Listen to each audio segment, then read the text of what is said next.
Bom, acho que nós já demos aí 4 minutos para o ingresso. A gente deve ter pessoas ingressando aí nos próximos minutos, mas se todos e todas concordarem, a gente pode dar início. Podemos? Para quem não me conhece, meu nome é Eleonora Coelho, eu tenho a honra de ser a presidente do Câncer CBC e de estarmos organizando este evento sobre economia em tempos de pandemia e seus reflexos empresariais. Gostaria de agradecer muito a todos e todas as palestrantes que se disponibilizaram a estarem hoje aqui conosco, compartilhar seus conhecimentos. Meu agradecimento especial ao professor Luciano Tim, que é meu amigo da pré-história da arbitragem, literalmente. Não sei se ele é grato ou não a mim, mas o fato é que eu fui uma das grandes incentivadoras para ele vir para o mundo da arbitragem, para esse maravilhoso mundo da arbitragem. Antes ele só queria saber de Law and Economics.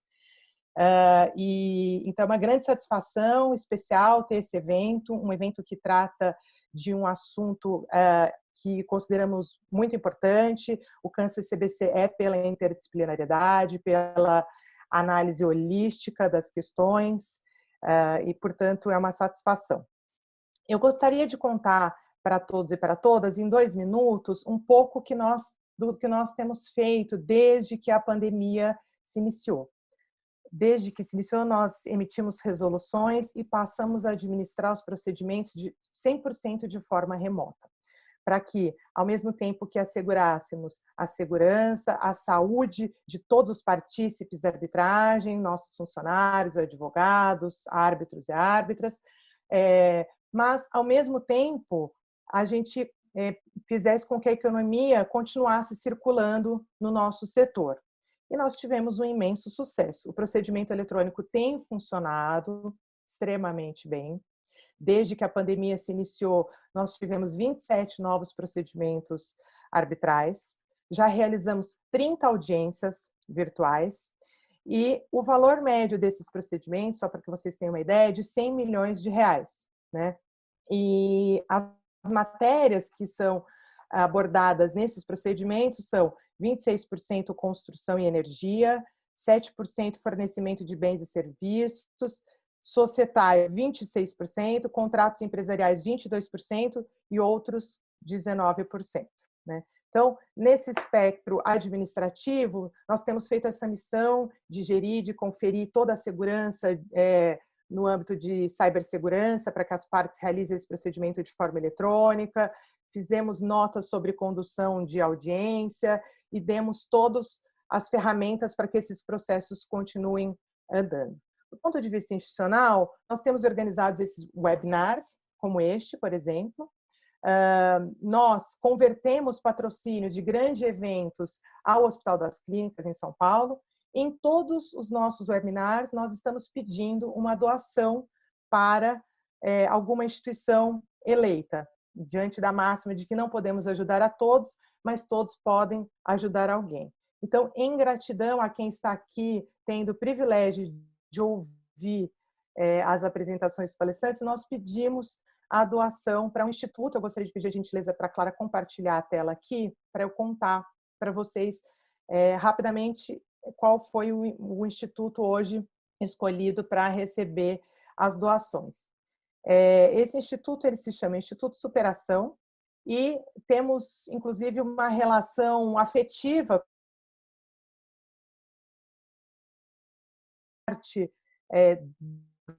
da criação, e ela é também uma pessoa que trabalha ativamente, porque o Instituto foi fundado pelo pai dela, que é um jogador de basquete, um técnico e jogador de basquete, e trata a questão do esporte como uma ferramenta de inserção social.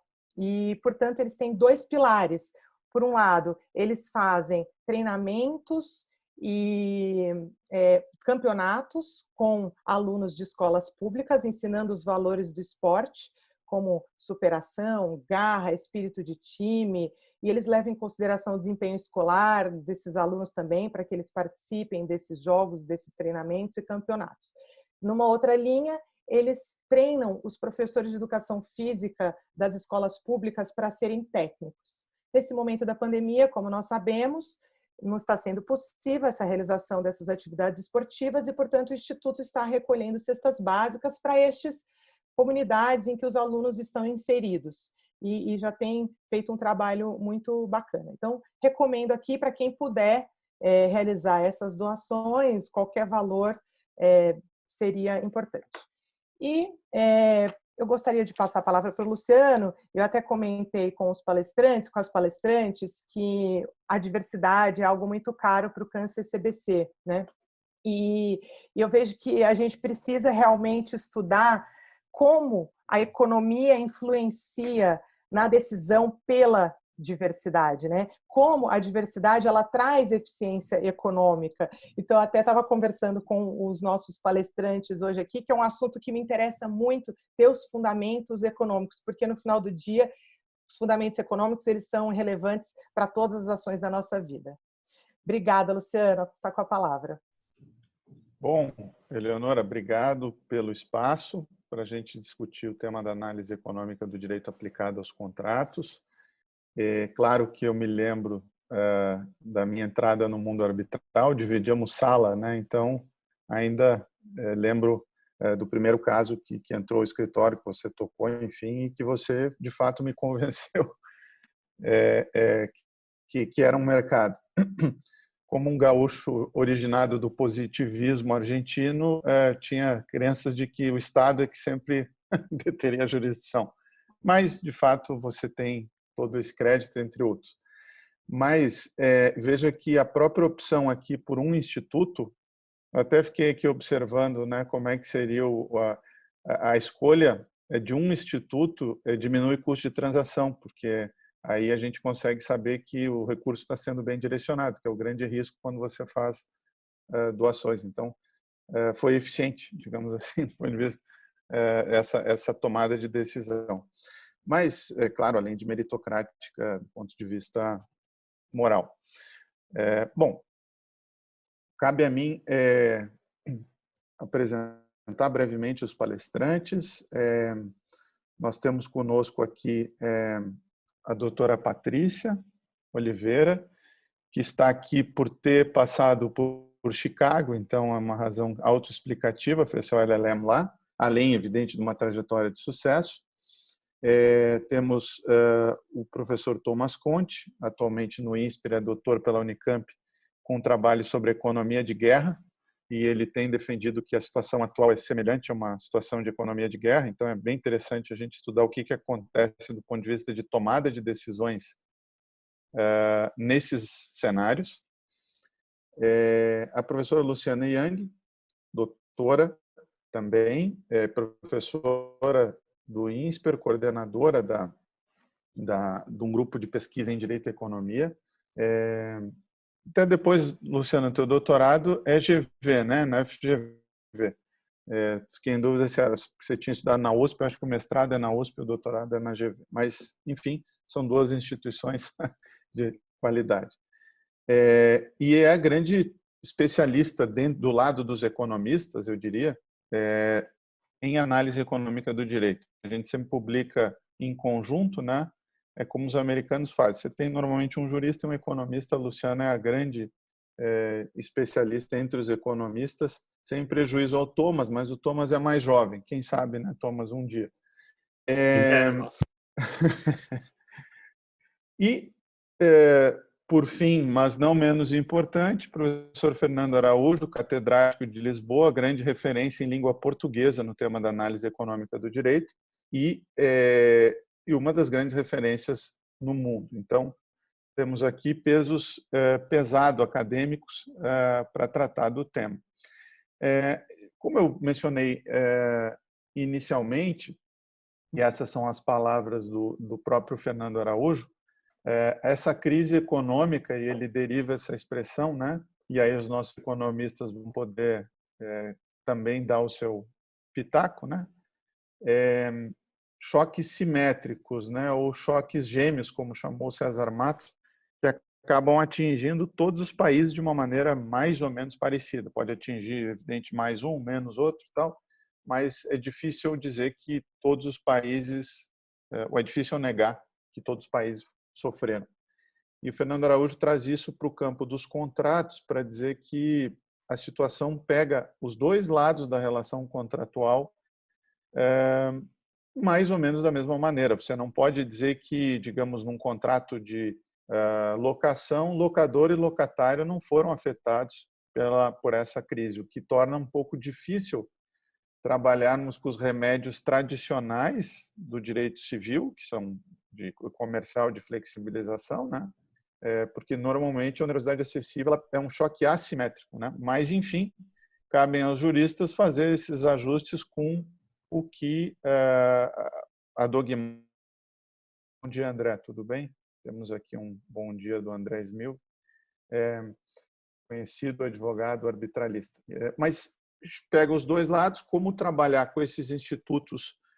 Também existe o Instituto da Força Maior, mas que aí é um instituto muito mais quando há impedimento e não uma dificuldade ou até suspensão.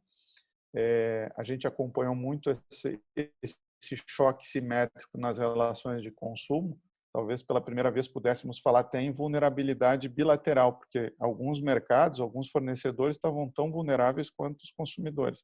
Pensem no caso do mercado de aviação e de turismo, as agências de turismo, que são pequenas agências, e é muito mais difícil o governo ajudar pequenas empresas espalhadas e não bancarizadas do que 3 empresas que o BNDES pode ir lá. O custo de transação para ajudar 3 é muito menor, o custo de monitoramento, até o custo de descoberta, né? Vejam que se usou a expressão aí já do auxílio, né, da Caixa Econômica Federal, os invisíveis, porque sequer nunca tinham sido tido qualquer auxílio governamental.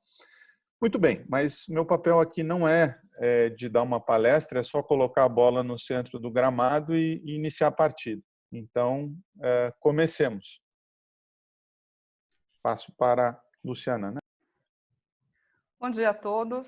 Primeiro, uma grande alegria, uma grande honra, na verdade, estar participando aqui desse evento da Kansas CBC. A importância que eles estão dando para a discussão, né? Então, agradeço bastante aí na presença da doutora Eleonora Coelho. Meus colegas de Law Economics, doutor Luciano, professor Fernando, Thomas, Patrícia, todos grandes estudiosos e apaixonados, né, pela análise econômica do direito. Como o Luciano já tinha começado a falar, eu acho que essa pandemia ela tem sido um grande teste, né, para todas as doutrinas do direito, para o direito, né, em particular, e, por que não, né, sobretudo para a análise econômica do direito. Eu acredito que esse é um bom momento para nós, que sempre estudamos, né, e acreditamos em grandes vantagens na aplicação da AED, da Análise Econômica do Direito, testarmos, né? E eu já estou vendo, assim, que dos testes que nós estamos vendo, as recomendações da AED, elas têm conseguido atender aí a interesses e aí a resultados que seriam talvez os mais interessantes para uma sociedade como um todo. A análise econômica ela está sempre bastante preocupada numa análise, por incrível que os juristas possam achar, né? A análise econômica ela é uma análise sistêmica. Então, a preocupação dela, quando ela faz algum tipo de recomendação, baseada em algum conceito, baseada em alguma teoria, é com o todo, né? É com um conjunto inteiro e não somente, eventualmente, com um grupo particular ou as partes que estão levando a questão para o litígio ou então para o conflito, né? Então, a nossa análise sendo sistêmica, nós devemos nos preocupar, então, realmente com o resultado como um todo. E é por isso que eu digo que essa pandemia tem sido um teste, né, para a análise econômica do direito, porque a preocupação tem que ser com todo agora, né? Ela não é mais focada, não deveria ser focada somente em alguma parte, né, específica, pequena, localizada. Todo mundo está, né, nesse barco, nas palavras do Dr. Luciano, do professor Fernando, né, sendo um choque simétrico, né, todo mundo está sendo afetado. Então, a gente precisa realmente encontrar soluções, recomendações, né, que de fato sejam as melhores possíveis para a sociedade como um todo. O assunto de hoje, como não poderia deixar de ser, é a questão dos contratos, relações contratuais. E aí, pasmem aqueles que não sabem, né? Mas a economia só começou a tratar e a estudar efetivamente os contratos a partir de 1960, da década de 60. Né? Então, a partir apesar da ciência econômica ter nascido lá em 1776, né, no século XVIII, e teve vários desdobramentos bastante avançados, relativamente avançados, no século XIX, com a escola marginalista, que é a economia microeconômica hoje, né, no começo do século XX também, foi só depois, né, muito depois do pós-guerra, inclusive, que começou a se discutir de maneira séria, analítica, a questão dos contratos. Né? Então, basicamente, se assumia antes, as teorias econômicas assumiam que, né, o contrato era uma coisa meio que trivial, dada, acontecia normalmente, sem nenhum tipo de fricção. Né? E esse, vamos dizer assim, entre aspas, desprezo era, na verdade, um aspecto da incapacidade dos economistas de lidarem naquela época com essas questões. Né? Então, a década de 60 marcou o início de um estudo bem sucedido, uma segunda tentativa, uma segunda onda de estudos institucionais, que agora sim, né, os novos economistas institucionalistas, porque tiveram os antigos, os velhos, né, economistas institucionalistas, que não conseguiram, né, criar uma boa teoria, e foi somente com eles, então, que essa teoria começou a desenvolver, conseguimos trazer a questão das instituições, sobretudo as jurídicas, mas também uma linha de economia institucional, de instituições informais também. Existem as relações, né, contratuais, informais, né, que também é um assunto bem interessante, mas, claro, não é o objeto nosso de hoje. Mas, de novo, foi a partir dessa década, então, que começou a se estudar de maneira mais analítica a questão dos contratos na economia. Mas ela tem sido muito bem sucedida, né? Nessas poucas décadas aí, já temos vários autores muito conhecidos, boas teorias e pelo menos uns 4 prêmios Nobel, né, relacionados a essa discussão, tá? Então, focando até um pouco mais para vocês terem uma ideia, como que se desenvolveu essa linha, hoje eu não vou falar do direito, porque eu não sou jurista, né, sou economista. Mesmo dentro da economia, nós temos, na verdade, diversas linhas, né, de pensamento, de estudo e de pesquisa sobre os contratos. Né? Então, a gente tem uma perspectiva que é uma perspectiva muito matematizada. Né? Assim, meu doutorado tinha um livro, né, do Salanier, Bernard Salanier, catatal desse tamanho, economia dos contratos, completamente matematizada, né? O pessoal da França, os franceses são muito bons nisso, envolvendo questões também de teoria de jogos, né? Então, esse pessoal, né, eles, inclusive, tivemos aí 2 prêmios Nobel, que em 2016, né, o Oliver Hart e o Holmstrom, né, então eles desenvolveram modelos bastante interessantes que conseguem, né, pensar em desenhos de contratos que eventualmente resolvam as dificuldades ou minimizem os danos causados por contratos que sejam incompletos. Depois a gente tem uma linha que é a linha mais institucional, né? Como eu falei, que é tentando fazer uma ponte ali entre o mundo mais do direito, um mundo mais jurídico, né? E um mundo até histórico, né? Ou observando o desenvolvimento econômico ao longo da história. E aí, permeando essas linhas, e ainda tem uma outra linha no pessoal da administração, que é a economia dos custos de transação, que é o pessoal, né, o professor Oliver Williamson é um deles, né, e aí também temos o Barzell, que lida com questões de direito de propriedade, mas acaba discutindo também, eventualmente, questões de contratos, pessoal muito estudado mais pelo pessoal do business, né? E permeando todas essas correntes, vamos dizer assim, se a gente puder dizer assim, alguns conceitos bastante importantes, né? Válidos para todos eles, e eu ressaltaria um dos conceitos, que seriam conceitos básicos, a ideia não é a gente discutir aprofundadamente hoje, né? Que é a discussão das assimetrias de informação, né? Então, a assimetria de informação, ela talvez seja a fonte de diversos dos problemas, além das incertezas, né, nas relações contratuais. Né? Então, em cima, e aí, só na discussão de assimetria de informação, a gente teve mais 3 prêmios Nobel, né? Então, o Stiglitz, o Spencer, o Akerlof, né, que foram economistas que estudaram, então, problemas contratuais que surgem por conta das assimetrias de informação, da presença de assimetrias de informação. E aí vamos voltar para o nosso mundo aqui hoje, né? Século XXI, ano 2020, pandemia e um monte de problemas nas relações contratuais permeadas, tá? Como é que a gente pode entender, né? Como é que a gente pode não só analisar, observar, mas eventualmente propor, né, soluções para diversos problemas de quebras que a gente está observando. Teve um levantamento recente feito pelo INSPER, esse trabalho ainda está acontecendo, liderado pela Vanessa Canado, ela tem lá o núcleo de tributação dela. Eles fizeram um levantamento que de março para cá já foram 160 mil ações judiciais relacionadas ao Covid. né? Uma parte delas, praticamente que todas elas, né, relacionadas aí a quebras de contrato, e aí isso está no site do INSPER, eventualmente eu posso passar o link para vocês, né, com o estudo preliminar deles, né? Então, é uma enxurrada de problemas contratuais, como era de se esperar, né? E o mundo do direito, os juízes, os árbitros, eventualmente também, né, os analistas, não sabendo muito bem o que fazer, né? Então, e agora? O que a gente faz?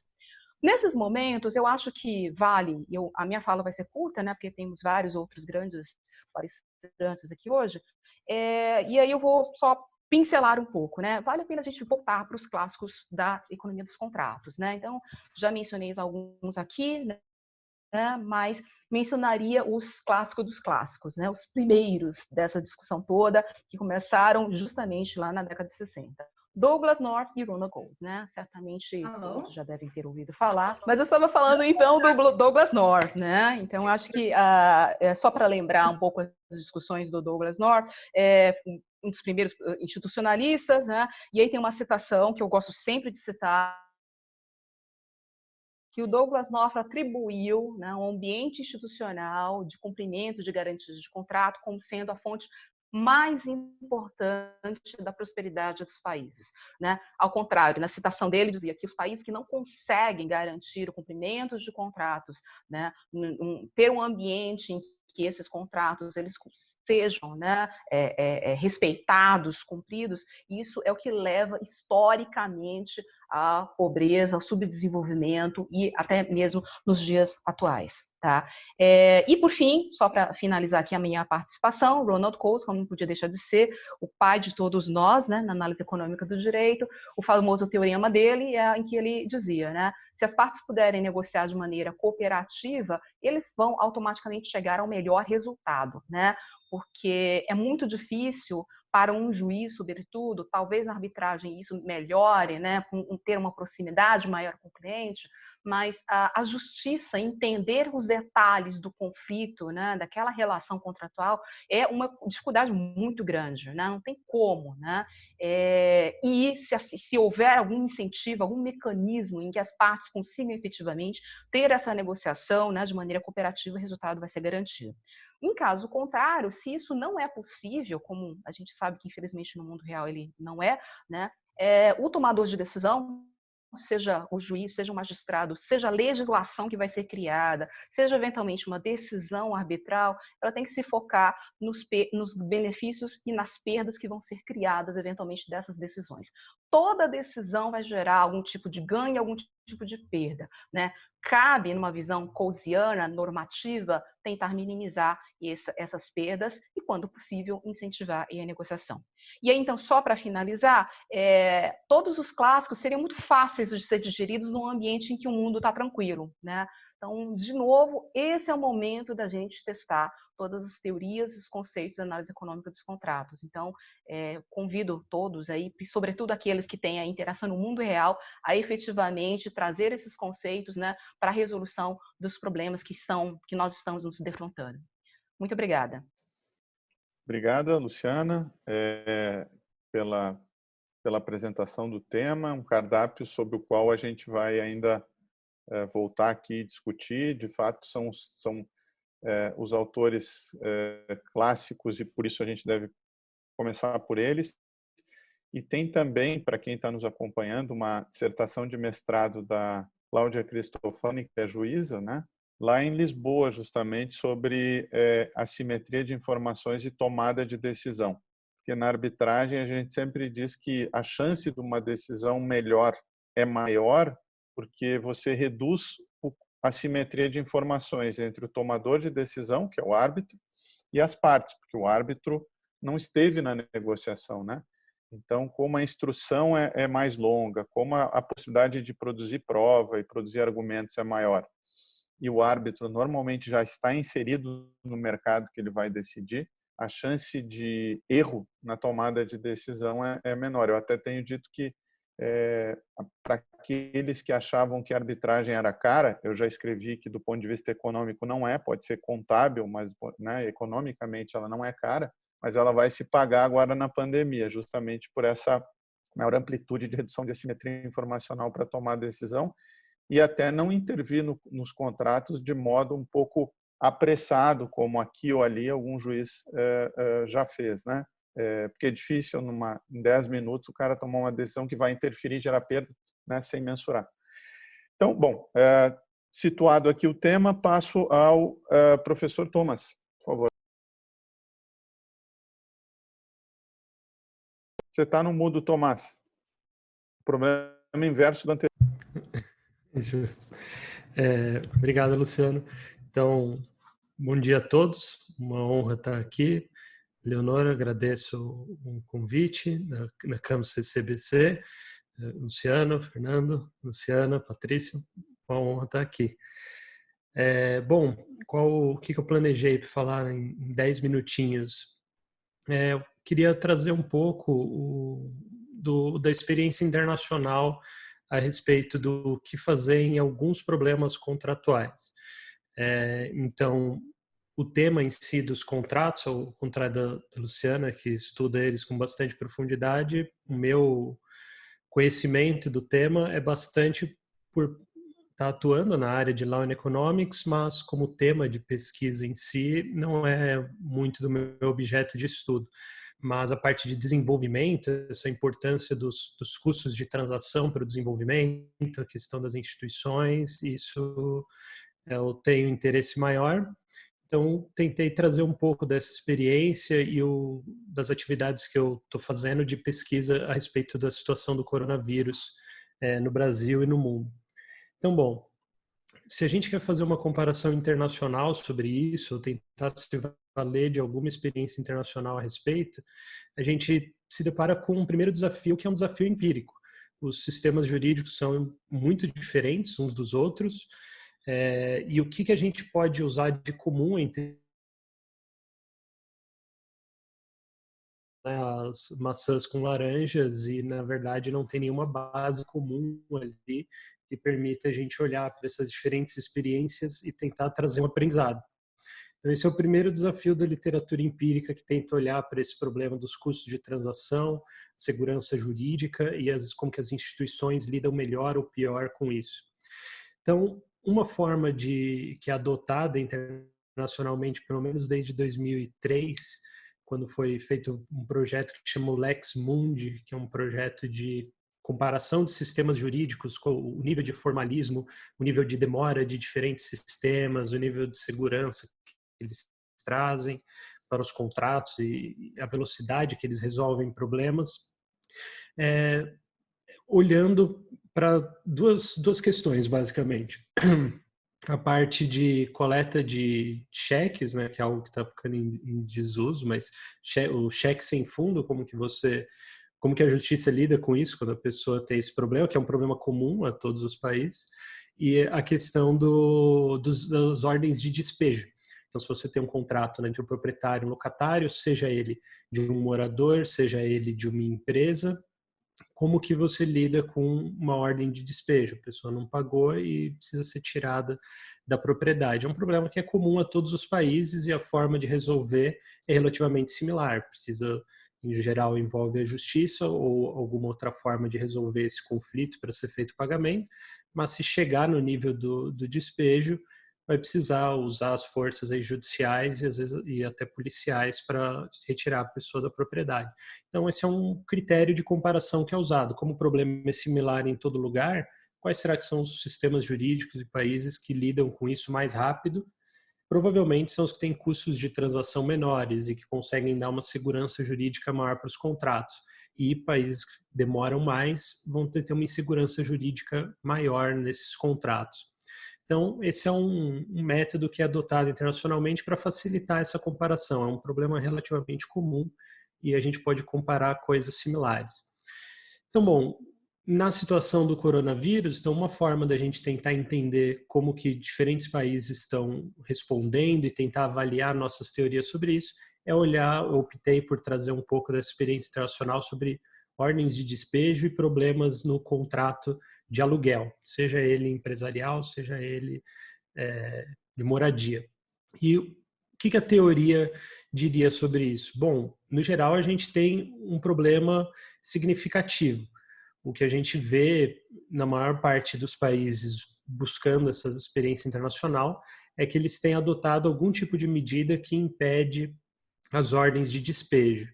Em situação normal, né, o que a teoria diria sobre isso? Bom, isso tem um potencial muito grande de trazer uma insegurança jurídica para os contratos. No geral, a maioria deles são... maioria não, né? Os contratos são sempre incompletos, mas a maioria não tem cláusulas a respeito de pandemias ou coisas desse tipo formalmente colocadas lá. Em especial, mesmo no caso de grandes emergências ou de grandes catástrofes não previstas, a gente também não tem que seria muito difícil a gente prever essa questão de fechamento de comércio e desse tipo de resposta que está acontecendo em grandes países do mundo. Então não havia um preparo prévio a respeito disso nos contratos, o que fazer caso isso aconteça. Então, tem um potencial de insegurança jurídica significativo. Empresas que estão em lugares que alugam ou arrendam boa parte, ou leasing, né, de boa parte dos seus recursos, podem se aproveitar, né, o comportamento oportunista pode se aproveitar dessa determinação de você não ter mais despejo para deixar de pagar, mesmo se ela puder fazer isso. E a mesma coisa pode acontecer com pessoas com moradores. Então, em tempos normais, dificilmente a gente consideraria que uma medida dessas seria benéfica do ponto de vista da segurança jurídica. Bom, se a teoria imagina assim, aqui eu adotei isso como uma estratégia. Vamos partir de um pressuposto, de uma versão muito simplificada, olhar um pouco para as evidências e aí tentar entender, porque o esforço é sistêmico, né? Como a professora Luciana Yang falou, a gente tem a teoria, a gente quer tentar prever as consequências, mas a gente também tem que olhar para as evidências. Quando a gente vê, bom, todos os países do mundo estão, ou quase todos os países do mundo, principalmente países desenvolvidos, que no geral têm uma segurança jurídica maior, estão se movendo no mesmo sentido, o esforço acadêmico de tentar entender tem que ir nos dois sentidos, né? A teoria estaria dizendo uma coisa em tempos normais, mas a realidade está me dizendo que todas as sociedades estão respondendo de forma similar. Então você tem que também entender qual é a racionalidade que pode estar por trás dessa medida, né? O que está acontecendo. Então, alguns países, né, que eu mapeei, então no caso, por exemplo, a Austrália colocou 6 meses de não pode ter nenhum tipo de despejo, seja de empresas que têm contratos de aluguel, seja de pessoas físicas que têm contrato de aluguel. No Reino Unido, a mesma coisa. Nos Estados Unidos, varia de estado para estado, mas a grande maioria dos estados adotou pelo menos 2 meses, aí varia de estado para estado, que também não pode ter despejo. Na França, também 6 meses. O Brasil demorou mais. Eu, honestamente, fiquei tão preocupado de pegar outros países que acabei não vendo quantos meses foi o caso do Brasil, mas eu sei que foi dado um veredito sobre isso, assim, se já foi aprovado. Mas, bom, a maior parte dos países adotou esse tipo de medida. Alguns mais rápidos, outros mais devagar. França também. Então, por que será que se moveram assim tão rápido? Aí buscando, bom, vamos olhar as contra-evidências. O que acontece quando não faz isso? Isso que eu acho que é muito interessante dessa situação do coronavírus, permite a gente entender um pouco as coisas. Como diferentes lugares adotaram em diferentes momentos essas medidas, alguns fizeram mais rápido e outros mais devagar, a gente consegue ver o que aconteceu nos lugares que foi mais devagar. Então, nos Estados Unidos, um dos estados que demorou mais ou menos 1 mês e meio a mais do que os primeiros estados, né, a adotar essa medida do temporariamente suspender despejos, foi o Texas. E aí, no Texas, se você busca no YouTube mesmo sobre casos de ordens de despejo, você encontra vídeos de dezenas de milhares de visualizações e nos comentários você vê as pessoas pedindo para prender os juízes e pedindo para prender os proprietários, né, que fizeram ordens, tentaram acionar o recurso do despejo. E aí o que acontece? Eu acho que isso que a gente está aqui discutindo, né, nessa parte de mediação, é o contrato também busca solucionar conflitos, ele não é só um instrumento de segurança jurídica no sentido formal, mas ele é um instrumento de mediação de um conflito. Entre os custos de transação, né, as coisas que afetam os custos de transação, a gente pega mesmo teoria simples ali no manual do Kutter e do Ulen sobre Law and Economics, eles falam, bom, uma das coisas que afetam muito os custos de transação é se as pessoas estão dispostas a ter um comportamento razoável, se as pessoas são amigáveis entre si, né, se elas lidam de forma amigável. Em um contexto de pandemia, os ânimos estão muito acirrados, né, as pessoas estão vulnerabilizadas, a renda delas caiu. Isso torna as pessoas muito mais propensas a comportamentos que não são razoáveis. E aí você colocar dentro desse contexto, né, da sociedade vulnerabilizada, a sociedade com medo e as pessoas tentando de alguma forma fazer algo sobre isso. Uma ordem judicial de despejo tem um potencial de acirrar os conflitos dentro da sociedade e acirrar os conflitos com as próprias pessoas. Elas podem não entender isso como razoável, né? Você pode ter uma quebra de confiança muito grande a respeito desses contratos. Então, o que aconteceu lá é muito interessante. Em questão de uma semana, vários casos surgiram de ordens de despejo, moradores gravando vídeos, moradores e empresas falando, olha, querem quebrar os pequenos negócios aqui, as pessoas se revoltam, reagem com isso gera uma dissuasão, mesmo sem nenhum tipo de lei, isso gera uma dissuasão. Agora os próximos proprietários, né, as próximas pessoas que forem querer recorrer a esse recurso jurídico vão pensar, bom, eu vou ser retaliado se eu fizer isso. Isso na ausência de qualquer lei, a solução coasiana para o problema, né? Não se mudou nenhuma lei, mas as pessoas a sociedade arranja um jeito de se reorganizar sobre isso. Então, é claro, tudo isso aconteceu nos últimos 2 meses, então tudo que eu falei aqui pode estar errado. Mas qual é a interpretação que eu dou para essa situação que está acontecendo e nessa tentativa de comparativo internacional? Por que os países com os menores custos de transação foram os primeiros, né, no caso Austrália, Nova Zelândia, Islândia, o Reino Unido, foram os primeiros a adotar medidas desse tipo?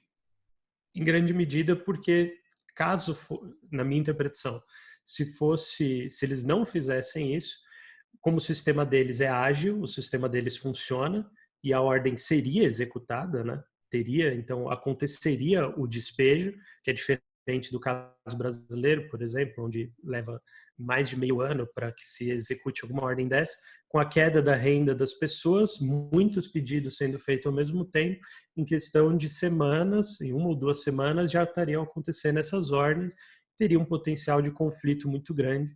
Então é um jeito de impedir o conflito de forma mais rápida. Enquanto países, talvez, que os custos de transação são muito altos e o sistema já não funciona muito bem, você tem essa queda de renda temporária das pessoas, que ia gerar muitos processos rapidamente, mas o sistema não vai conseguir executar isso em curto prazo mesmo, então talvez o problema seja um pouco menor. Então, um pouco isso, a interpretação que eu tenho desse comparativo internacional de um desses temas dos contratos incompletos.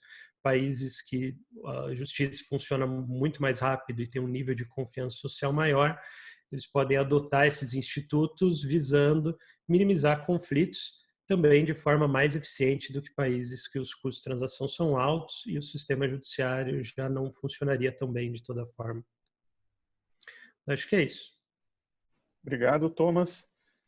Bom, de fato, aqui no Brasil eu participei de uma live de análise econômica do direito imobiliário e aí veio a pergunta, porque havia no projeto de lei do senador Anastasia justamente essa possibilidade de suspender os despejos, né, durante um período, creio que de 6 meses no projeto de lei, mas acabou sendo vetado e vários ministérios da esplanada recomendaram o veto ao presidente, né? Então foi de fato vetado pela insegurança jurídica que trazia. O que é interessante porque você traz uma visão diferente e inteligente sobre o tema. E aí discutindo esse veto presidencial com especialistas, todos riram e disseram, seria irrelevante aqui, porque a ordem de despejo não sai rápido. Exatamente. Depois também tem uma questão que algumas vezes os juízes não seguem a lei. Então, aqui sempre é mais complexo, de fato, os custos de transação são maiores, né? Bom, custo de transação que inclusive aparece na Lei de Liberdade Econômica, que para contratos empresariais aposta muito, como os países também desenvolvidos, na liberdade de contratar, né? Claro, pandemia não estava no cenário porque os contratos são incompletos, mas sobre isso Fernando falará em seguida. Bom, agora passo a palavra para a doutora Patrícia, que é da área de compliance da Uber, né? E que fez seu LLM justamente em Chicago. Ela já esteve no Congresso da Associação Brasileira de Direito e Economia, então ela vai nos falar um pouquinho da sua visão sobre esse tema dos contratos. Olá, muito prazer a todos que estão assistindo, obrigada pela participação e é uma honra realmente compartilhar esse painel com todos vocês aqui. E além de ser uma honra, é uma diversão, porque falar sobre esse tema é muito rico, né? E eu queria trazer aqui algumas outras pimentas para a história, para a nossa discussão. A Luciana comentou sobre assimetria de informação, né?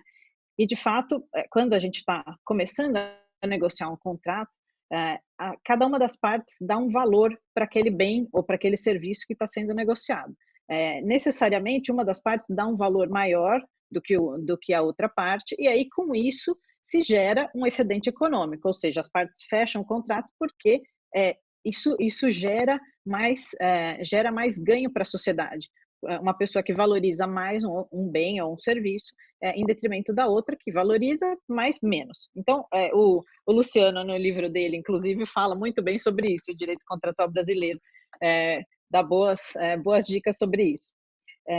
E aí, quando a gente pensa em assimetria de informação em época de pandemia, quer dizer, a realidade que a gente está vendo hoje, a gente está vendo que, assim, antes a gente pensava em assimetria de informação, sendo que uma parte tinha mais ou menos informação do que a outra na hora da negociação. E o que a gente vê agora é que ambas as partes não tinham nenhuma informação sobre. E aí, como é que a gente resolve isso, né? Então, quando a gente começa a negociar contratos, a gente, sempre uma das partes tenta usar da sua informação para fazer uma melhor negociação em cima da outra parte. E esse em cima não significa em detrimento da outra parte, porque, lógico, o contrato só vai ser fechado se houver um excedente econômico, né? Se ambas as partes chegarem a um acordo. Nessa hora da negociação, existe uma série de questões comportamentais envolvidas. E eu quero falar sobre essas questões comportamentais exatamente porque eu entendo que hoje essas questões comportamentais, na hora que o contrato dá errado, na hora que a gente tem uma situação externa que impacta as partes de maneira diferente, a gente precisa voltar realmente no básico e falar um pouquinho sobre essa questão comportamental. O que a gente vê na prática? Contratos que existem, lógico, os custos de transação são grandes, em geral. Quando a gente começa a negociar um contrato, principalmente um contrato de longo prazo, a gente sempre tenta estressar um pouco, cada uma das partes tenta estressar bastante o que pode acontecer no futuro para fazer uma negociação melhor, ter uma visão, né, holística sobre o que pode acontecer. Por outro lado, o direito fala em boa-fé. Boa-fé desde a época da negociação, durante a execução do contrato e mesmo na rescisão. E eu queria tirar um pouquinho esse conceito social de boa-fé, conceito psicológico, eu quero agir da maneira correta, para trazer um pouquinho a questão da economia comportamental. Quando se pergunta, né, se você é honesto, se você age de boa fé, todo mundo responde que sim, independente da situação. E aí, quando a gente está negociando o contrato, eu acho que a gente precisa ver um esforço das partes. É um custo isso é um custo de transação adicional, mas é um custo que as partes precisam conseguir chegar num nível de confiança para que exista uma troca produtiva entre elas. já na negociação. O que a gente vê hoje? Quando essa troca não aconteceu, quando essa construção, porque é uma construção conjunta mesmo de confiança, não existiu na hora da negociação, agora a gente pode gerar comportamentos absolutamente oportunistas, né? Como o professor Thomas comentou. Outra coisa que acontece também é que as pessoas, nós estamos falando em geral em contratos empresariais, as pessoas dentro das empresas também mudam. Então, muitas vezes a gente hoje está negociando a rescisão de um contrato ou um eventual conflito com pessoas diferentes com as quais a gente negociou na época da formação do contrato.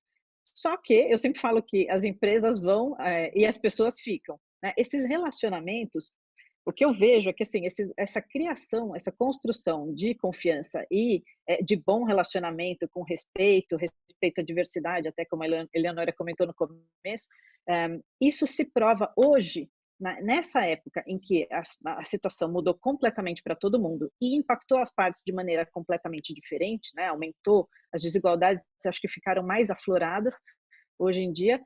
Se essa construção da confiança aconteceu, é muito mais fácil, menos risco de conflito na hora da rescisão, na hora de discutir o que vai se fazer. E isso não é teórico, isso é exatamente na prática. A gente vê isso acontecer no dia a dia. Então, puxando a sardinha um pouquinho para o lado do compliance, é pensar na boa-fé que está lá no Código Civil, mas trazer isso para a ética empresarial. As empresas, de fato, reduzem os seus custos de transação quando elas agem de maneira ética. E aí ética, logicamente, é um conceito subjetivo, mas o que eu estou querendo trazer aqui é ética como uma construção das várias partes que estão negociando. E não pensando só nelas, nas 2, 3, 4 partes que estão negociando no contrato, mas pensando nas externalidades que esse contrato vai gerar, ou que esse conflito, né, hoje em dia. As externalidades são aqueles efeitos em terceiros, né, que os contratos geram. Hoje em dia, mais do que nunca, a gente precisa pensar nessas externalidades, até pelo fato de a pandemia aumentar, mostrar, fazer aflorar cada vez mais as desigualdades sociais. Então, eu estou pensando quero trazer aqui todo mundo para refletir sobre a ética empresarial, pensando a médio e longo prazo, mas não é simplesmente como propósito, como eu quero fazer o bem. É sim entendendo que essa ética empresarial, essa postura de criação de confiança e é uma construção necessariamente consciente, que traz custos de transação, né? Aumenta o tempo que as partes precisam para conseguir ganhar essa confiança, e aí não só as partes que estão negociando contratos, a empresa ganhar a confiança do público também, né? É mais amplo. Essa ética empresarial, ela é realmente, na minha opinião, o que vai fazer reduzir custos de transação a médio e longo prazo, é o que vai trazer a sustentabilidade para as empresas. E hoje em dia, nessa época em que as desigualdades estão tão afloradas, isso fica cada vez mais relevante.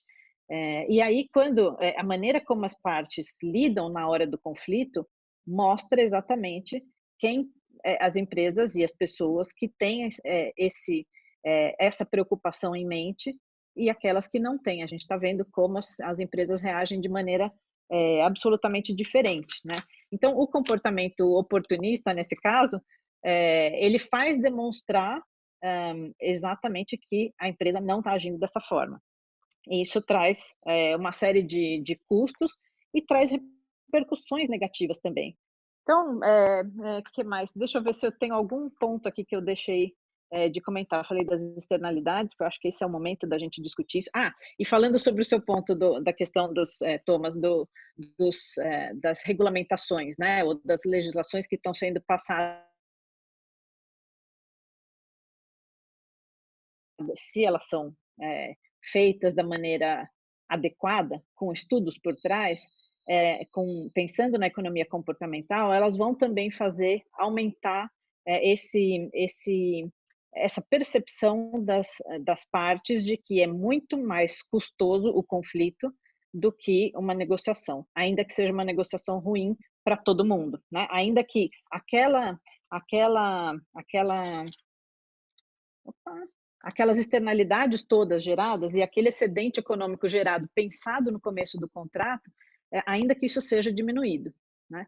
Mas ainda assim é mais barato. Então, essas regulamentações, citando o Taylor, elas fazem um nudge para forçar as partes a, de fato, não agirem de maneira oportunista.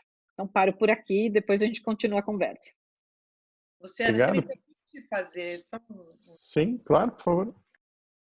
Achei muito interessante a sua apresentação, Patrícia. Assim, eu não sou economista, não tenho experiência na área, mas a minha observação do mercado em geral, e eu tenho contato com algumas empresárias, porque eu faço parte do Grupo Mulheres do Brasil, que a racionalidade econômica desse comportamento ético dos agentes econômicos, como eles levam a resultados muito melhores, né? A gente estuda isso no âmbito da diversidade de gênero especificamente, há inúmeros estudos que mostram como empresas que adotam diversidade têm lucros e resultados melhores.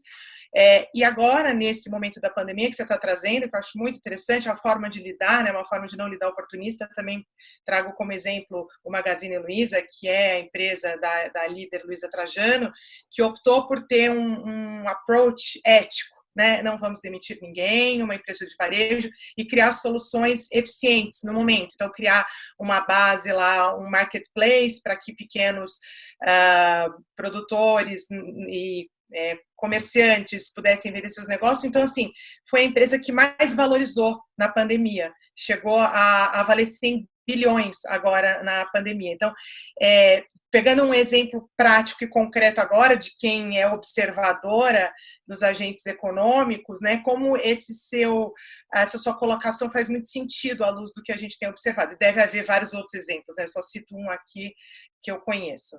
Mas fez isso, claro, obrigada. Não.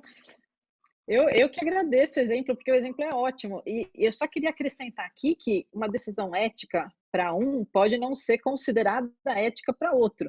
E o que é uma decisão ética, no final das contas? É uma decisão que leva em conta todos os vários interesses que podem ser impactados por aquela decisão.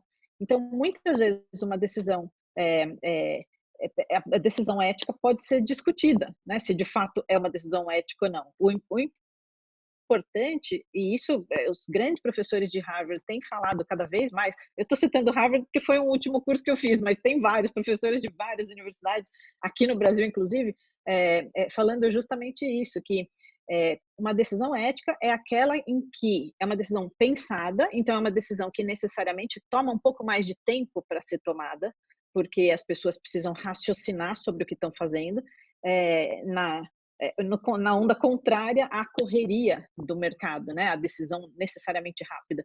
A gente precisa parar um pouquinho, pensar em todos os vários impactados, pensando exatamente nessas externalidades que vão ser geradas. E aí a decisão que for tomada, não existe uma decisão certa só, né? Ela precisa levar em conta tudo isso, mas ela pode ser a decisão em vários sentidos.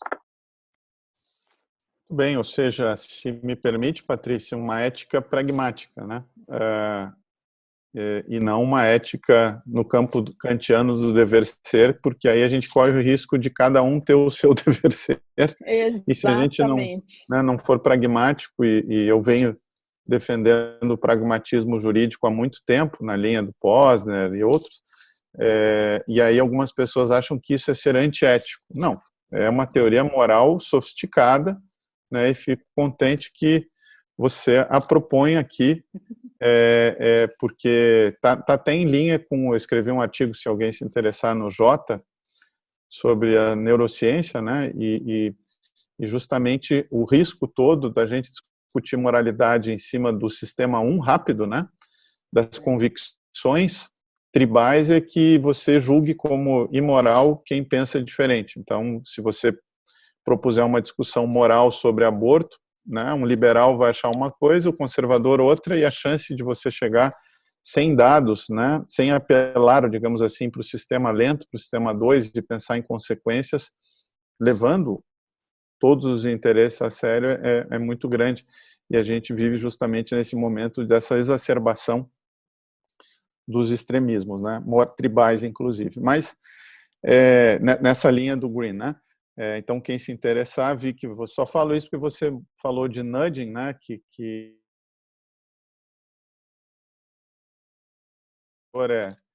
é fantástico, de fato. E nesse momento de pandemia, o sistema 1, né, o medo está muito aflorado. Então, também as empresas podem tomar decisões, como eu acompanhei o setor aéreo, por exemplo. O setor aéreo ele não queria remarcar a passagem gratuitamente dos consumidores, porque, claro, o cara perdeu caixa, o cara perdeu 80% de receita. E a gente foi negociando, eu falei, cara, vocês vão ter que remarcar essas passagens gratuitamente, porque senão os consumidores irão todos à justiça. Então, o nudging ali era remarcar gratuitamente, em vez do cara querer ganhar R$50 para remarcar e gerar uma tragédia do sistema judicial. Bom, depois de muita negociação, se fez um TAC e nós temos o dado que 2.500.000 consumidores remarcaram. Então, você veja que você gerou ali um nudging para que se chegasse a uma solução. Então, dou aqui só esse exemplo e não quero, de novo, dar uma palestra. Eu odeio o cara que é o moderador e dá uma palestra. Não é o meu papel aqui. Mas, enfim, como eu disse, por fim, mas não menos importante, justamente mais importante, teremos a fala final do Fernando Araújo. Fernando, prazer estar contigo aqui nessa conexão Lisboa-Brasil, ou Portugal-Brasil, que nos conecta há muitos anos, né? E passo para você, se você quiser fazer um uso um pouco maior do tempo, já que você está mais distante, ainda que não tenha desculpa do voo, né? Mas você está mais distante, você fica aí com 15, se possível, Fernando, se quiser.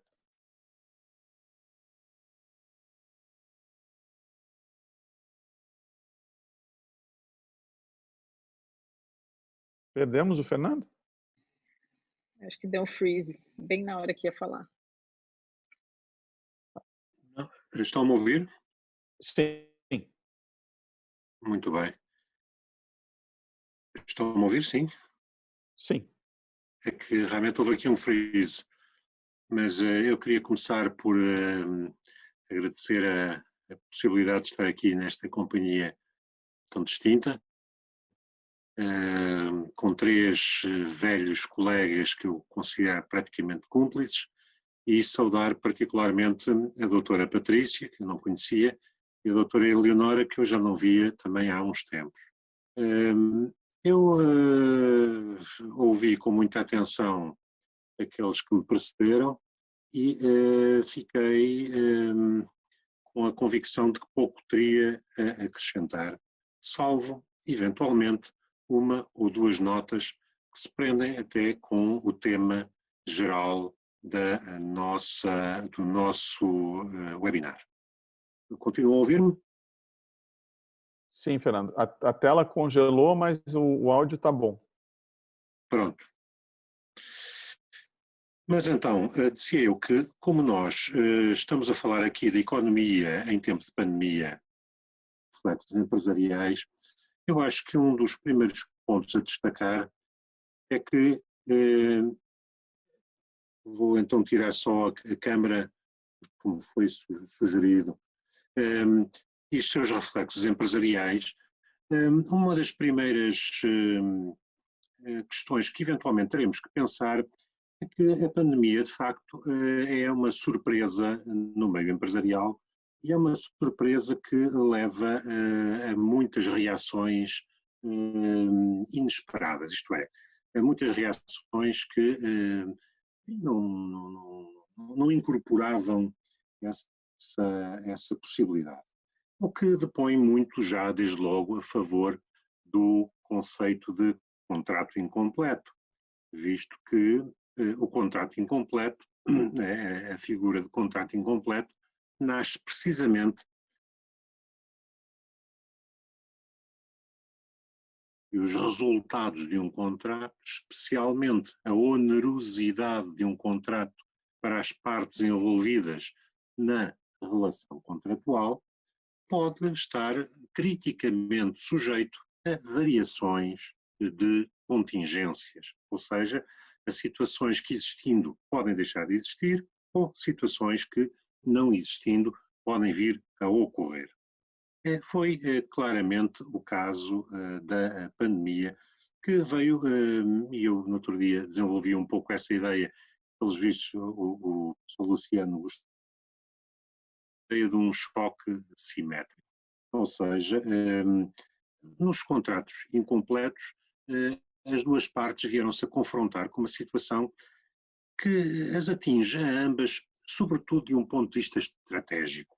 Isto é, quando nós falamos de uma relação contratual, nós falamos normalmente de um programa de colaboração que estabelece ganhos de interdependência entre duas partes. E esses ganhos de interdependência fazem com que as partes procurem disciplinar as suas condutas ou disciplinar previamente, isto é, estabelecer em algumas cláusulas do contrato aquilo que elas prometem fazer, ou deixar para um momento posterior algumas estruturas de governança, isto é, algumas estruturas de vigilância recíproca ou de uma parte sobre a outra, ou de terceiros que, ou por estrutura contratual, ou por remissão para adjudicadores externos, permitam avaliar o impacto dessas contingências futuras. Acontece que essa dimensão estratégica agora é afetada por um corte mais profundo daquilo que são as, diríamos assim, as contingências típicas que o próprio direito e a própria economia estavam dispostos a associar à vida de um contrato. E quais são as contingências, diríamos assim, normalmente toleráveis? São contingências que, alterando a onerosidade das prestações entre as partes, em todo o caso, deixam às partes a possibilidade de se ameaçarem mutuamente com o regresso ao mercado. Isto é, as partes estão no contrato, mas dizem assim, se o contrato deixar de me agradar, eu felizmente disponho de uma alternativa. E essa alternativa representa no interior do contrato a minha própria elasticidade contratual. Ou seja, eu não me sujeito inteiramente à disciplina do contrato e posso até, no limite, incumprir, arcando, suportando as consequências do meu incumprimento, aquilo que na Law and Economics se designa por incumprimento eficiente, saindo para o mercado. Agora, com a pandemia, põe-se uma dúvida que nunca se tinha posto antes. E se o mercado não está lá? Isto é, se o mercado não está disponível para acolher os foragidos do contrato? Então, os contratantes ficam. Agora temos aqui uma dupla perspectiva. Ou ficam reféns do seu contrato e, portanto, vão ter que se reacomodar dentro do contrato, porque não têm, neste momento, nenhuma alternativa a esse contrato e, portanto, não podem ir ao mercado buscar, por exemplo, novos parceiros contratuais. Ou então, podemos também ver isto de uma perspectiva um pouco mais sorridente. Encontram no contrato um refúgio contra o mercado.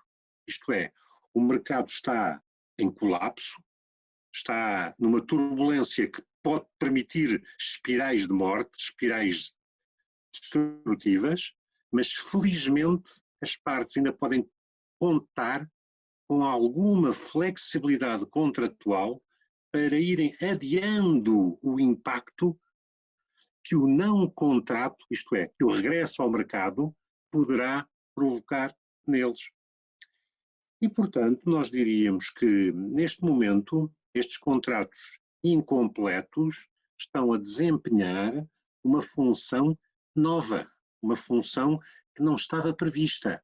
A própria teoria nunca imaginou, embora a própria teoria e alguns cultores da Law and Economics, manifestamente Posner, se tenham dedicado à análise das catástrofes e dos impactos económicos das catástrofes e como fazer isso entrar nos cálculos, nomeadamente nos cálculos dos seguros, e também temos que admitir que o setor dos seguros estaria eventualmente mais preparado para lidar com estas contingências catastróficas, a verdade é que todos os outros setores não contavam com a possibilidade de um choque simétrico que tornasse subitamente o mercado, o contrato, digo, uma alternativa mais vantajosa do que o mercado. Além disso, eu ainda gostaria de acrescentar só mais dois pequeninos tópicos. Por um lado, temos a chamada pacificação reputacional. Muitas vezes nós atribuímos isso à moralidade e à compliance, com certeza, e é bom que o façamos. Mas não esqueçamos que, estrategicamente, há ganhos de nos comportarmos bem, ou pelo menos de demonstrarmos uma boa conduta. O direito dá muito apoio a isso, mas mesmo que o direito não o dê, a nossa moralidade dá muito apoio a isso. Ora, se nós estamos a falar de contratos relacionais, contratos que num determinado setor de atividade vão mantendo relacionadas partes entre elas, sucessivamente contratando entre elas, é bom que as partes não abusem de uma circunstância absolutamente inesperada para fincarem os seus pés e começarem com exigências que podem ter um efeito contraproducente do ponto de vista reputacional. E, portanto, há uma reputacional que leva a muitas atitudes espontâneas pró-contratuais. Mas também não podemos esquecer aquela observação do Dr. Thomas há pouco, do aumento, ou da doutora Luciana, suponho, do aumento da litigância. Então eu diria, só para rematar, que nós temos aqui dois vetores que hoje se degladiam em todas as ordens jurídicas do mundo. Por um lado, uma certa pacificação reputacional interna dos contratos, e do outro lado, uma indústria da litigância que procura sobreviver em momentos em que a pandemia lhe fez perder alguma clientela.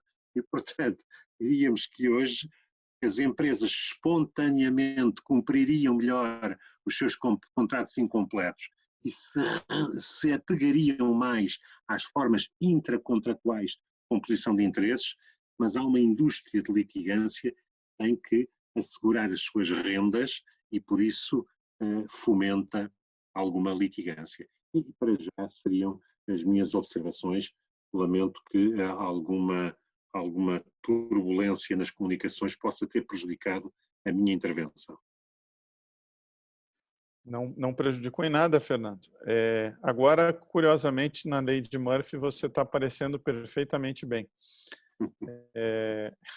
Mas não houve prejuízo na fala, escutamos bem e foi preciso nesses pontos dos contratos incompletos e comportamentos que podem derivar e daí.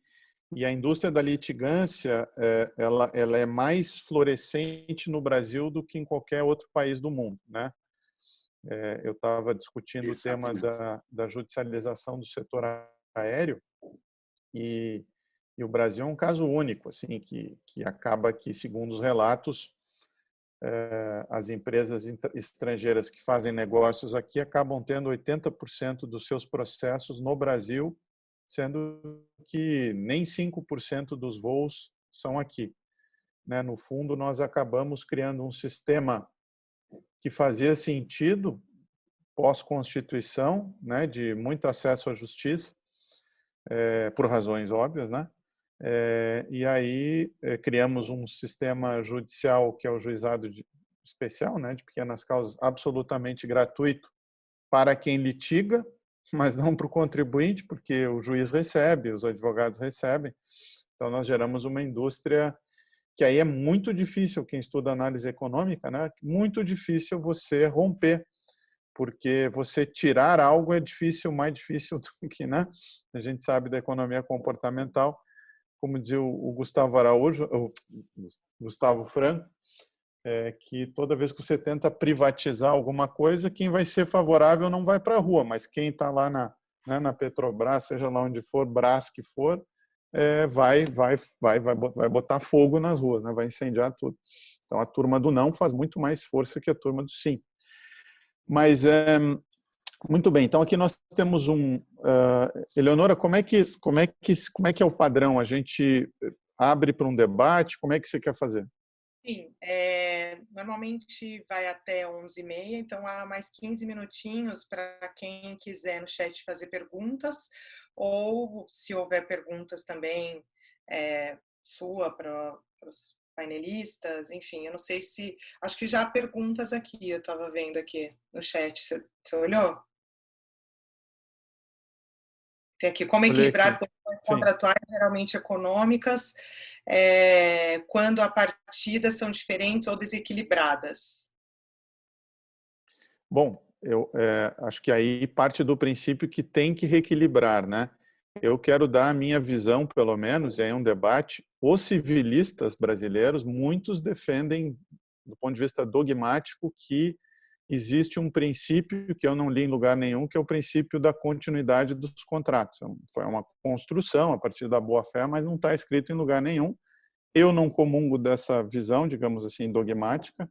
Eu acho que a liberdade de contratar é o início e o fim de tudo. Então, você não pode obrigar alguém a ficar num contrato. Eu acho isso, do ponto de vista de direitos humanos, né, direitos fundamentais, eu tenho as minhas divergências a essa visão.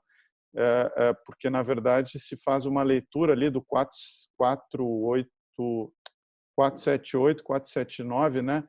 Porque o que o Código Civil diz, em primeiro lugar, é a rescisão, e segundo, o reequilíbrio. Muitos leem a partir da boa-fé dizendo que primeiro tenta reequilibrar. E aí, se a gente pensar isso sobre o direito comercial, o direito empresarial, que trabalha com os artigos do Código Civil, mas é um outro campo, a gente sabe que tem um enunciado das jornadas que diz que a aplicação do Instituto de Onerosidade Excessiva no campo empresarial deve ser feito com mais cautela, porque a gente tem que presumir dos empresários. E a própria essa lei de transição aí do senador Anastasia, eu não vi a versão final, confesso, mas havia algumas regras justamente sobre não aplicação desse Instituto de Onerosidade Excessiva e reequilíbrio em relações contratuais e empresariais. Mesmo aqui, assim, num debate franco, em condições normais de temperatura e pressão, não em pandemia, né? Eu sempre tive uma visão mais restritiva da própria aplicação do Instituto da Boa-Fé, como os civilistas defendem no campo das relações empresariais, porque imagina num contrato de M&A dizer que tem que cooperar com o cara vai comprar minha empresa, um jogo de soma zero, contrata os melhores escritórios de advocacia, os maiores bancos de investimento. Então, creio que é uma discussão interessante. Mas eu acho que o primeiro ponto seria, numa arbitragem, demonstrar que esse contrato tem que ser reequilibrado. Porque pode ter acontecido uma crise que afetou os dois lados. Então, como é que você vai fazer isso? Né? Então, Fernando, o que você acha? Luciano, permita-me dar um exemplo para vermos como estamos a pensar só num caso muito específico de equilíbrio. Veja, por exemplo, uma relação contratual entre um médico e um paciente. O que é isso de encontrarmos um equilíbrio? Quer dizer que o médico só presta um bom serviço se no fim o médico e o paciente gozarem do mesmo tipo de saúde? Quer dizer, portanto, que um médico que tem câncer não pode operar uma pessoa, porque manifestamente no fim o médico continuaria com o câncer. Ele não se tratou a si próprio, tratou o doente. Está a perceber o problema? Quer dizer, não faz muito sentido nós estarmos à procura num contrato de impormos finalidades que as próprias partes não procuram. É um bocadinho como se disséssemos assim, um paciente tem câncer, procura um médico e quando descobre que o médico tem câncer diz assim, o senhor só me cura a mim se nos curarmos os dois. Coisa tão estranha. Isto não faz qualquer sentido. Se isto não faz qualquer sentido numa simples prestação de serviço, como é que há de fazer sentido em contratos empresariais, em que manifestamente as partes só contratam quando têm interesses complementares e divergentes? Se não tiverem interesses complementares e divergentes, pura e simplesmente não contratam, fazem a integração vertical. Portanto, não vão ao mercado encontrar contrapartes, produzem eles próprios. Quando nós vamos ao mercado encontrar contrapartes, é porque nós não queremos fazer. Portanto, queremos encontrar alguém que faça uma coisa que nós não estamos dispostos a fazer. Achamos que não é razoável fazer, não é economicamente interessante fazer. Portanto, nós procuramos desequilíbrio nos contratos, não procuramos equilíbrio. fiquei aqui pensando justamente em...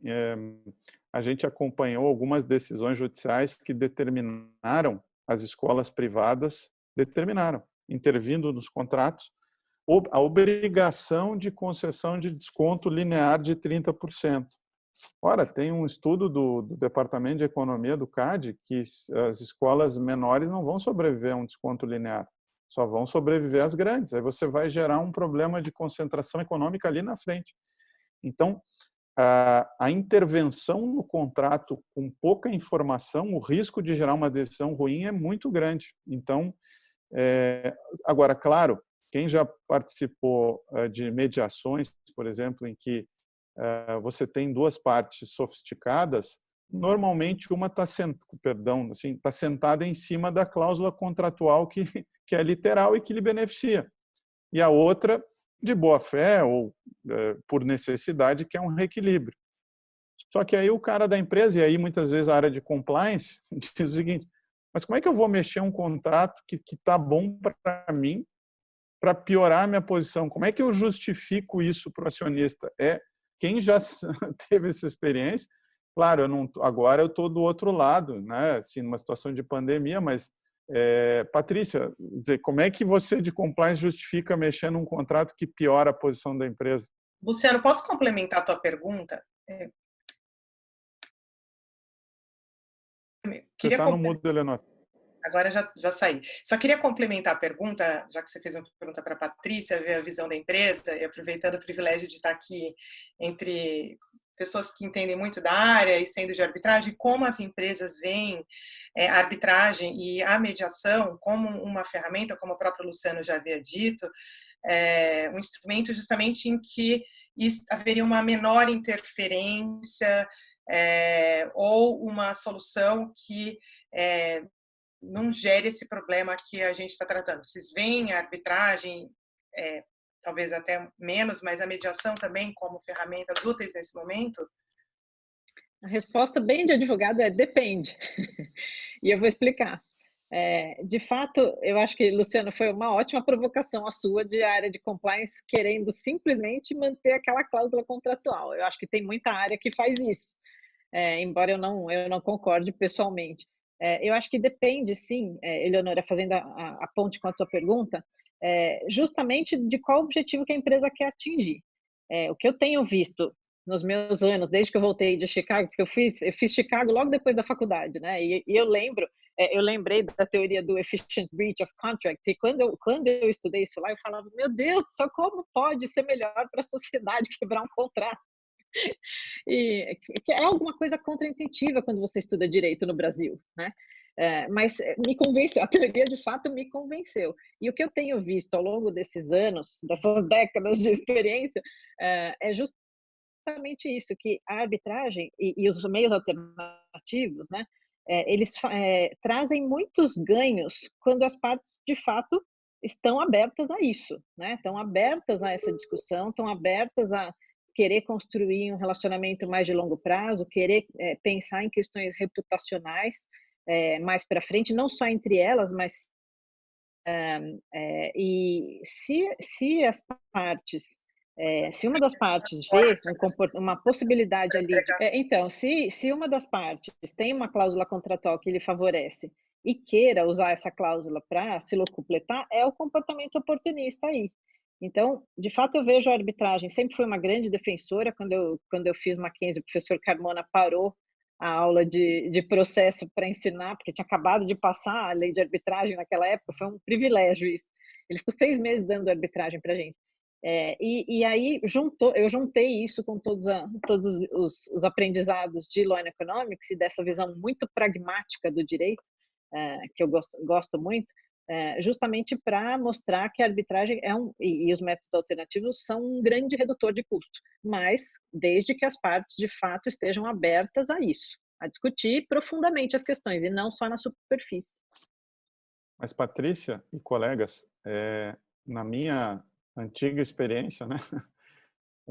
Claro que quando o governo senta para negociar, a impressão é diferente. Então, claro, então não é uma boa. Mas anterior, o que eu percebia, e por isso que eu acho que não só a arbitragem vai se pagar embora, de novo, eu não acho que ela seja mais cara, eu acho que ela é mais eficiente economicamente em uma série de circunstâncias, mas a própria cláusula vai se pagar, porque eu fiz uma pesquisa na época, há uns anos atrás, para o CNJ, eu estava na PUC, Teoria Econômica dos Litígios. A Luciana conhece super bem, porque é o doutorado dela, e a escolha para litigar ou não litigar depende do custo.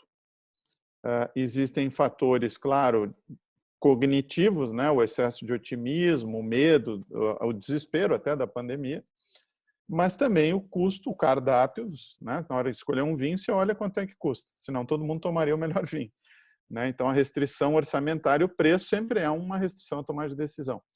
Quando o cara olha e no momento de pandemia, basta ele preencher ali um pedaço de pão que ele não tem condições de pagar, ele vai à justiça e o contribuinte que arca, você tem um incentivo muito grande à litigância. Na arbitragem é diferente. Então, para levar uma demanda sem muito fundamento e pagar por ela, né? Então pode ser aí um nudging para negociar. Eu já vi que mediação, quando tem cláusula arbitral, funciona melhor do que quando não tem cláusula arbitral. O que é curioso, né? Porque não é só um problema, então, de cultura ou de querer, é um problema de estrutura de incentivo. Se você tiver a estrutura de incentivo correta, você tem mais chance de chegar a um acordo. O que vocês acham? Absolutamente, não tenho nada a acrescentar sobre isso, é exatamente isso. Luciana, você que... Por isso que eu sempre incentivei a cláusula arbitral para contratos, mesmo para contratos um pouco menores, porque eu acho que é justamente pelos incentivos gerados. Luciana, por favor. Também estou de acordo. Eu acho assim que todas essas decisões, elas não são instantâneas, né? São decisões planejadas, pensadas. Então, a estrutura de incentivo, ela acaba afetando bastante, muito mais do que aquelas decisões que são impulsivas no momento, né? Então, o nudge da cabeça da economia comportamental, ela pode ser minimizada, vamos dizer assim, quando você tem uma estrutura voltada para um determinado objetivo. E a cultura da litigância, os dados que você deu, do setor aéreo, da judicialização, eu acho que o Brasil é campeão de judicialização em todas as áreas, né? Assim, é uma coisa assim, muito surreal que a gente precisa realmente discutir sobre isso, seriamente.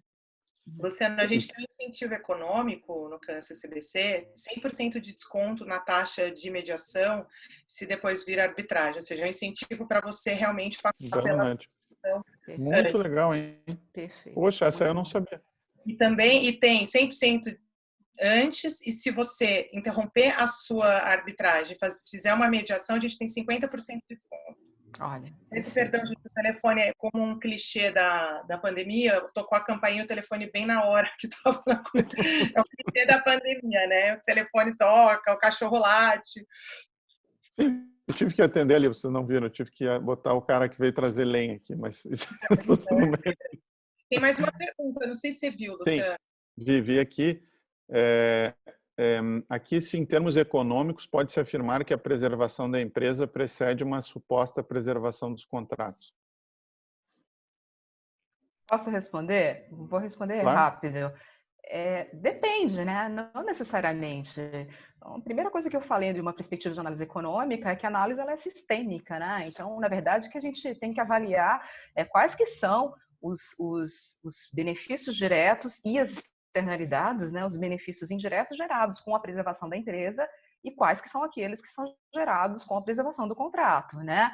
Então, é claro que muitas vezes, enfim, o sistema jurídico, né, de justiça brasileiro tende, né, às vezes a ignorar ou minimizar, né, os ganhos da preservação da empresa. Então, eu sei que a gente precisa chamar isso bastante atenção, mas muitas vezes também a preservação dos contratos, dependendo do que está sendo envolvido ali, ela pode eventualmente gerar um benefício indireto de externalidades que eventualmente sejam até maior. Essa discussão ela é muito importante na recuperação judicial de falências, né? Então tem muito dado aí mostrando que você dá um regime de RJ para a empresa, na verdade, você só está aumentando os custos para a sociedade, que não vale mais a pena em determinados casos, né? Então, trazendo uma analogia de uma situação um pouquinho diferente, caso um pouco diferente, então, resumindo, depende, né? A gente realmente precisa analisar caso a caso. Bom, e não vamos esquecer... Opa. Eu ia só complementar que na área de concentração econômica também, né? Que é uma das discussões que está acontecendo, que estão alien firm, né? Que é super importante você analisar estritamente, detalhadamente, não analisar na superficialidade, porque aí vai gerar incentivos ruins. Bom, tem uma pergunta aqui de hold-up contratual, que certamente aí o melhor para responder é o Fernando. Mas já vou ler a pergunta, mas deixa eu pegar aqui. Só lembrando que, do ponto de vista de COSE, de análise econômica do direito, a empresa é um feixe de contratos. Então, né, os juristas ficam em busca lá da que é a empresa, mas a empresa é um feixe de contratos. Então, se eu colocar em risco os contratos, a própria empresa tem a sua existência colocada em risco, né? O Danilo pergunta, professores, hold-up contratual, quando motivado pela existência de investimentos específicos por parte do contratante, não poderia justificar um retorno consciente à heterodisciplina, inclusive como forma de defender investimentos e até mesmo gerar condições para a saída do mercado, por gerar uma espécie de risco contrário ao oportunista? Fernando? Bom, não sei se a pergunta não subentende mais do que deveria, porque todos os fenómenos de autodisciplina são feitos à sombra da heterodisciplina. Vamos lá, para um jurista, só assim é que o jogo se joga. Isto é, a lei não desaparece quando aparecem formas de composição abaixo da lei. É tudo feito à sombra da lei. E, portanto, quando nós temos realmente hold-ups contratuais e oportunismos assentes naqueles reliance investments, portanto, quando uma parte está refém de investimentos irrecuperáveis se a outra parte não cumprir, evidentemente a lei tem mecanismos contra isso. Agora, se por acaso houver no dispositivo contratual previstos meios de governança, ou meios de mediação, ou meios de arbitragem que evitem o impacto direto da própria lei, muito bem, mas esses meios só são idóneos porque precisamente, em última instância, existe a lei. E, portanto, não se trata propriamente de retornar conscientemente à heterodisciplina. Ela está lá sempre. Está, eventualmente, um bocadinho a hibernar à espera que outros meios, eventualmente de primeira linha, resolvam o problema. Bom, Eleonora, estamos 11h32, então creio que não há mais espaço para perguntas, mas você que é presidente aqui, portanto, dirige nossos trabalhos.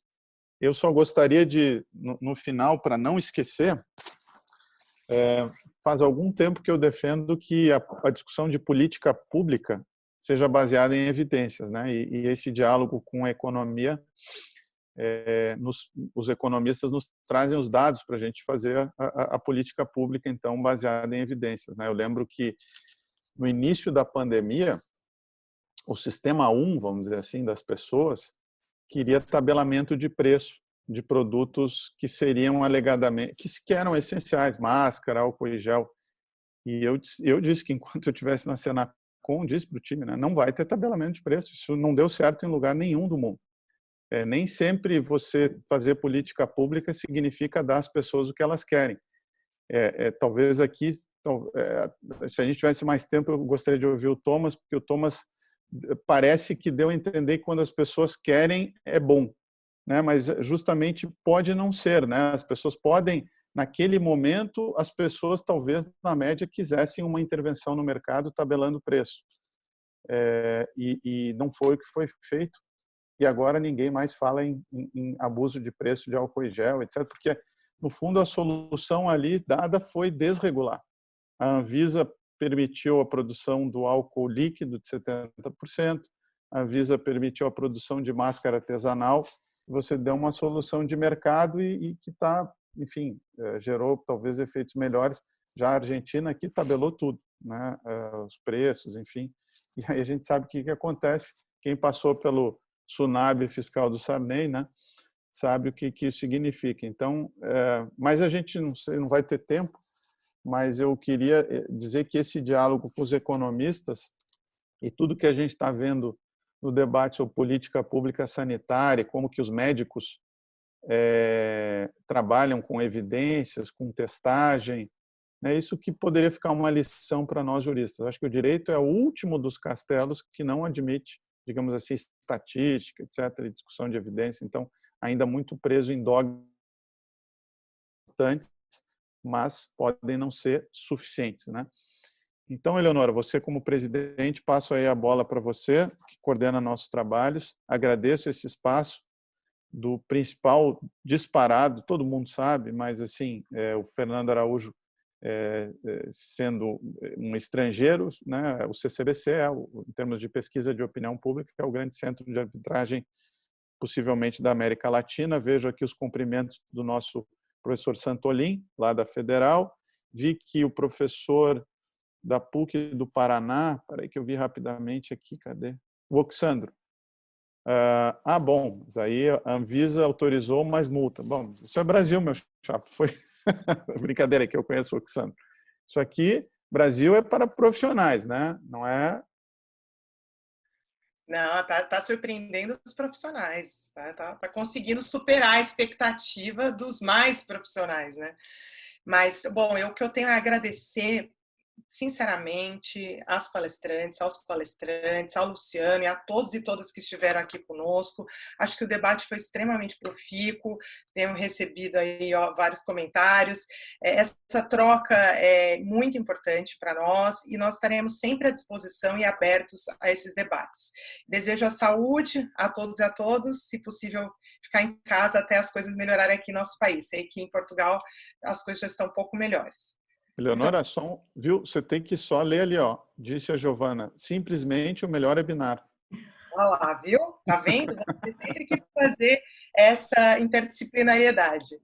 Realmente muito, muito bom mesmo. De verdade, valeu a pena, Luciano. Você sabe, as portas estão sempre abertas. Você é de casa. A realidade é que você é de casa, então vamos aí e também...